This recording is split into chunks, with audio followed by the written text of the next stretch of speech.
já publicado. Então eu tenho que começar agradecendo as fabulagens todas. Fabulagem é esses elogios generosos, que os amigos fazem em direção a gente, vai compensando as feridas, as cicatrizes, as dores. E, enfim, eu trato delas com muita tranquilidade. 30 dias depois, mas eu quero começar agradecendo todas as fabulagens, as generosas expressões de todos os que me antecederam. Duas palavras para não descansar muito mais, porque já deve estar cansado no horário quente. Uma palavra de viva boas-vindas a todos os nossos visitantes.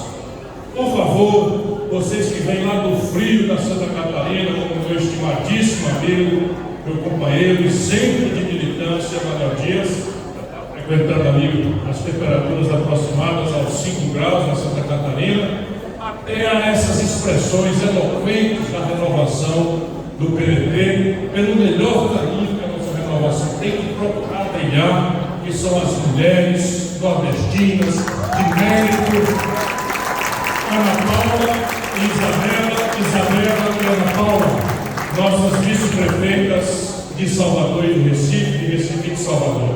Muito boas-vindas, sintam-se em casa, desde aqueles que vêm do frio até os outros que partiram do calor nordestino nessas duas grandes capitais.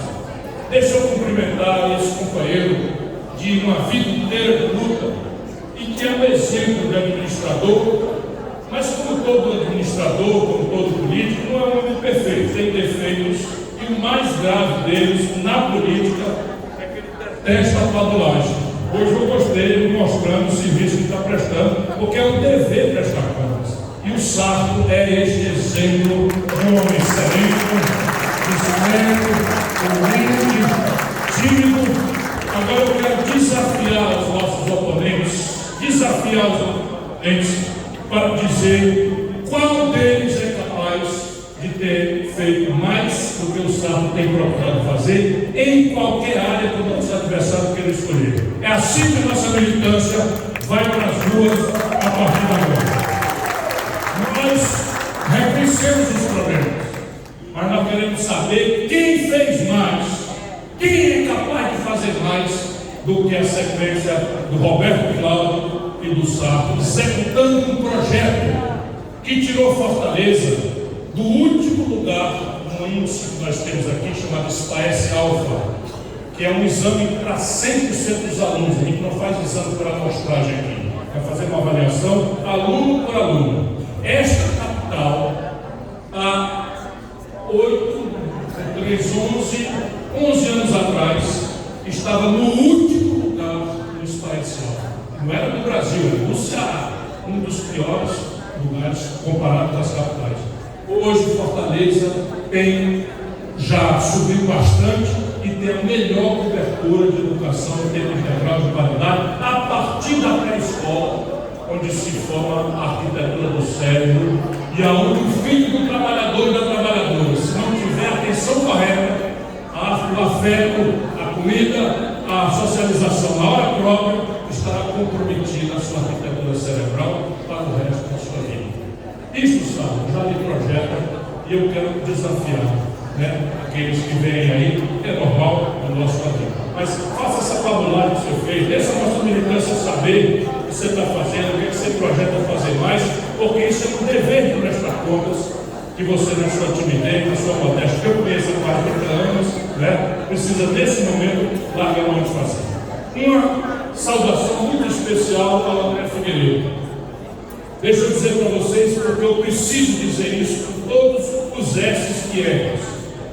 Quando eu fui escolhido candidato a governador do Ceará, nos idos de 1990, eu tinha uma preocupação com a guinada à direita que o PSDB do Ceará tinha dado no governo.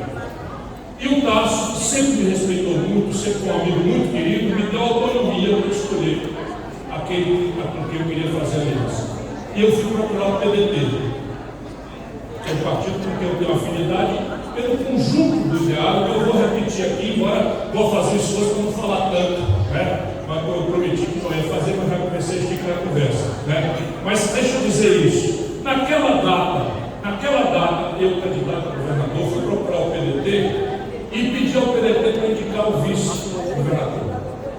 Tinha um jovem militante do PDT que ficou contra a aliança do PDT por razões óbvias. O PSDB tinha dado uma guinada para a direita.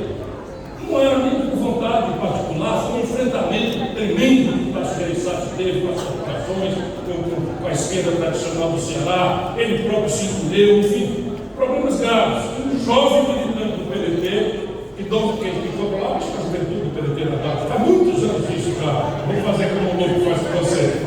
Se chamava André Figueiredo. E eu fiquei admirado do argumento, da densidade, da correção, da altura, da densidade ideológica daquele jovem que eu tinha 32 anos. Portanto, era assim mais ou menos jovem também. Né? Mas eu liguei esse menino, a data desse rapaz tem uma coisa na cabeça dele. Pois bem, a aliança foi feita, apesar do antagonismo do André, ele imediatamente, como sempre fez, militante padrão do PDT, veio para a campanha, nos ajudou muito, sabendo dos problemas e percebendo a minha vontade de fazer essa reflexão mais à esquerda do governo do Ceará. O André eu convidei para ser subsecretário de Desenvolvimento Urbano e Meio Ambiente. E dali eu conheço o André Figueiredo. É sempre essa mesma pessoa, reto, honesto, competente, espírito público. E é o nosso presidente por estas razões. Ele é o presidente do Estado por estas razões. Quando nós entramos no PDT, muito atrasado, porque eu fiquei fazendo homenagem a muitos, era minha vontade há muito tempo, já desde o meu governo, vim para o PDT pela afinidade com um conjunto de ideias, que eu vou resumir aqui, que é o sentido da nossa militância futura e o sentido da minha queixa com as coisas do Brasil. Pois bem, o André é este militante. E se o André hoje tem antagonismos dentro do PDT, acredite, não é pelos defeitos do André, é pela virtude do André, pelo compromisso caminho com o PDT.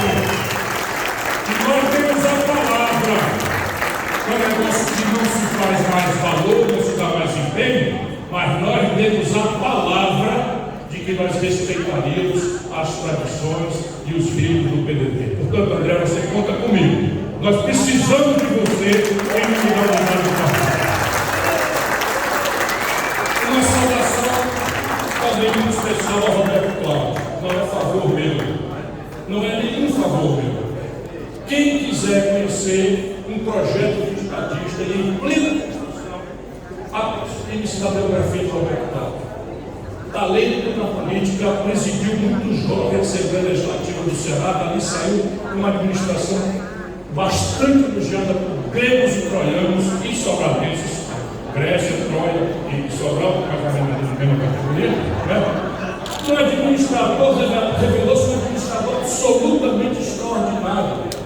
E é sem nenhum favor para o mais preparado que a democracia produziu no Ceará nessa nova geração. Eu sei porque eu estou dedicado a produzir novos quadros, novas gerações, desde quando eu, Ciro Gomes, por vontade particular minha, me transformei em elegível no Ceará para dar passagem ao Ciro Gomes, para dar passagem ao Camilo Santana, para fortalecer isso que é a necessidade do Estado do Ceará, construir uma pleia de lideranças. Nunca foi bom do Estado do Ceará monopólio de poder. Coronel do Ceará nunca foi coisa boa, e é disso que se trata contemporaneamente do nosso Estado. Portanto, minha saudação, Sarto, você que é o prefeito modelo, Roberto Cláudio, com orgulho, aos vereadores, deputados, ao André do Velho, querido amigo, também candidato, que está crescendo como um foguete na porque o governo do Estado já como natural do caminho. Enfim, cumprimentar o Flávio Torres e duas palavrinhas rápidas para dizer de novo do sentido superior da nossa encontro e da nossa militância.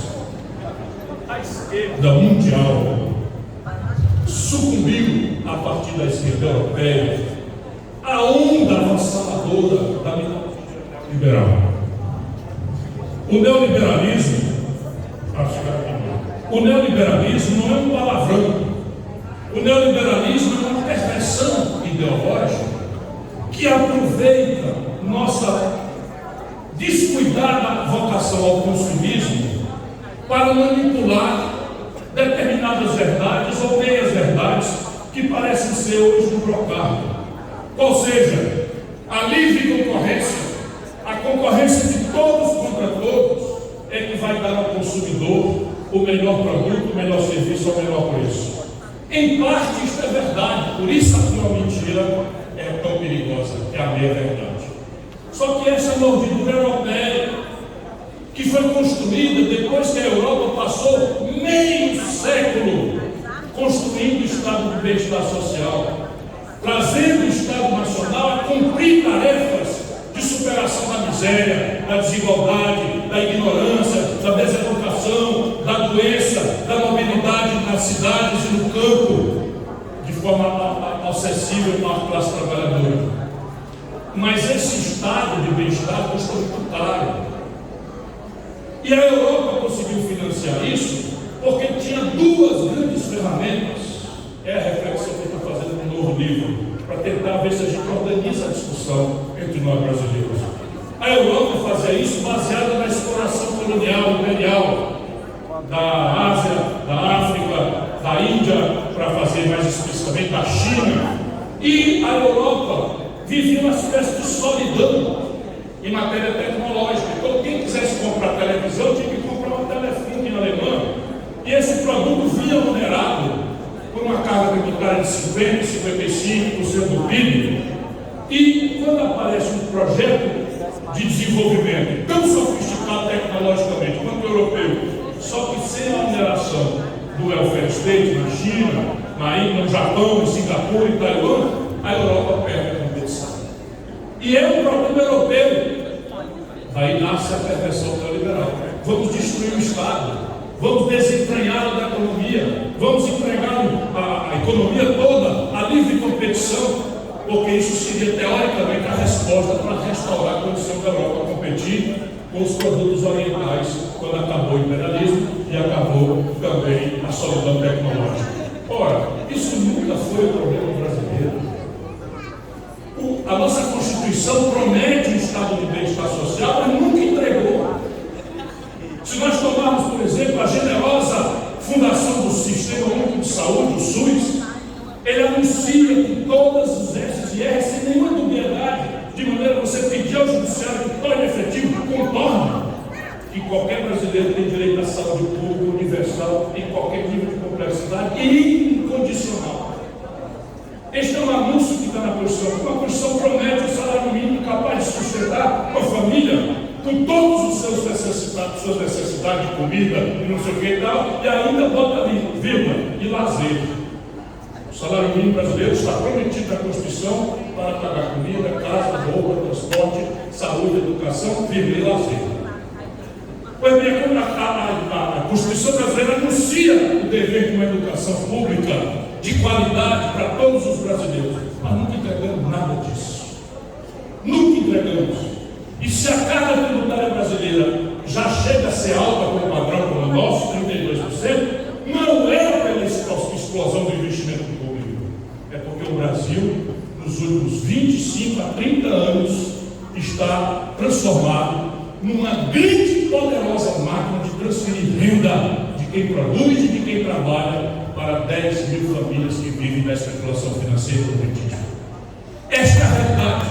1% que a gente não vê nas televisões, 1% de taxa Selic, 1% custa o Tesouro Nacional 60 bilhões de reais em números redondos.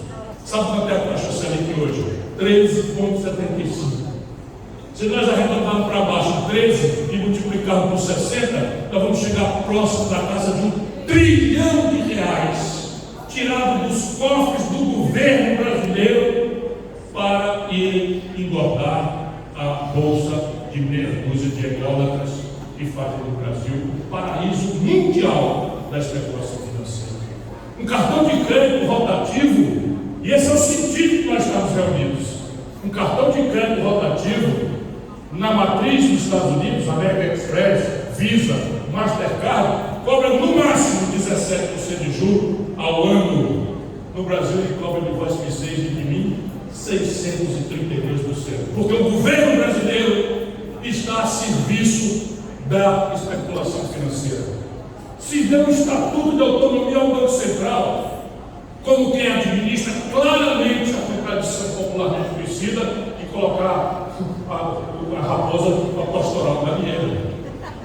E o PT, nosso companheiro na coalizão do governo, eu preciso dizer isso, o PT está convocando todos nós para expressarmos nas redes e nas ruas o nosso protesto contra o Banco Central. Não quero enganar quem? Eu vou lembrar a dona Gleisi, presidenta nacional do PT, o artigo 5º, parágrafo 4º da Lei Complementar 179. Agora eu estou voltando a ser bacharel em direito. Isso aqui diz sobre o presidente da República demite o presidente do Banco Central.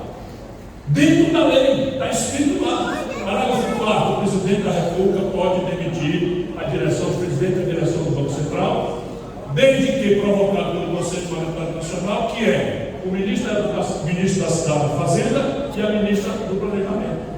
São os dois membros do Conselho Monetário Nacional. Mediante a demonstração de que o Banco Central não está cumprindo suas obrigações a com tempo. É só demonstradamente mostrar que o Banco Central brasileiro está muito longe de cumprir qualquer ano a meta de inflação. Eles inventaram, nunca praticaram nem sequer. Mas é pretexto para o Brasil ter hoje a maior taxa de juros do planeta Terra. Quem é que vai resolver isso? É o algoritmo? É a direita? Quem é que vai se encarregar de esclarecer pedagogicamente o povo brasileiro? Porque a luta aqui é de poder real. Essas coisas não sabem na grande mídia. Quem é que vai fazer isso? É um robô? Não é, não. Só tem um jeito de fazer isso, é a política. E nós participamos de uma coalizão de governo forçada, como tínhamos que ser, pelo antagonismo com o Bolsonaro que ele representa. Nós do PDT fomos às ruas pelo impeachment do Bolsonaro. Nós do PDT demos ao Tribunal Superior Eleitoral a ferramenta que possivelmente pode tirar o Bolsonaro do processo eleitoral brasileiro em boa conta. Nós do PDT fizemos isso. Mas nós agora estamos replicando na coalizão que participamos exatamente a mesma política do Bolsonaro, com componentes caricatos. O Banco Central é o primeiro. Quem era o presidente do Banco Central em junho do ano passado, quando o Brasil conflagrou-se nessa luta? Era o que está aí. Quem é o que está hoje? É o mesmo. Quem era o presidente da Câmara Federal?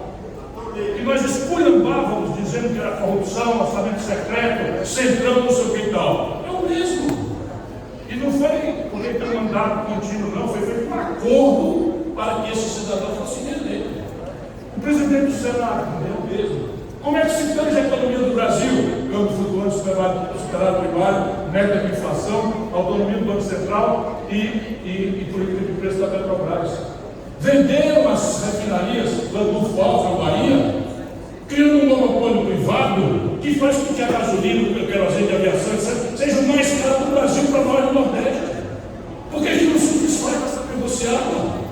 Venderam aqui a Luminor, do Ceará, que foi financiada, pasmem os visitantes, com o diferimento do ICMS do Estado. Nós financiamos essa empresa, foi vendida por um terço do valor e está se produzindo um monopólio privado, atenção, que vai simplesmente cobrar sobre o preço do asfalto. E nós vamos fazer o quê? São 6 meses. São 6 meses. Eu estou criticando ninguém, não estou criticando nada. Eu estou lembrando e encerro que o PDT é parte de uma coalizão, mas o nosso papel não é dizer amém. Nosso papel é tensionar em nome dos valores transcendentalmente inabaláveis que o Brasil precisa. Porque alguém pensa que foi fácil ou simples para o Getúlio Vargas pegar um país rural, assentado na monocultura do café e da cana-de-açúcar, as poderosíssimas oligarquias derivadas dessa monocultura. Foi fácil para o Getúlio Vargas fundar o Brasil industrial e moderno? Não foi, não. O preço que ele pagou foi com a própria vida. A própria vida.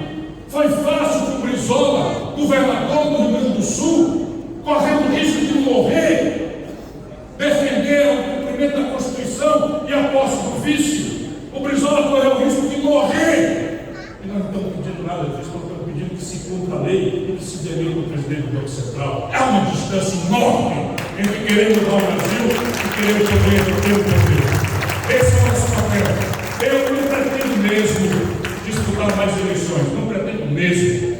Não sei se vou ter disciplina, demorei muito para largar de fumar, que é outro problema que eu tinha de dependência. Eu tenho uma dependência intoxicante da política. Então, mas eu estou já fazendo isso aqui, levantando o povo, ajudando o jovem a iluminar o caminho. Muito obrigado por essa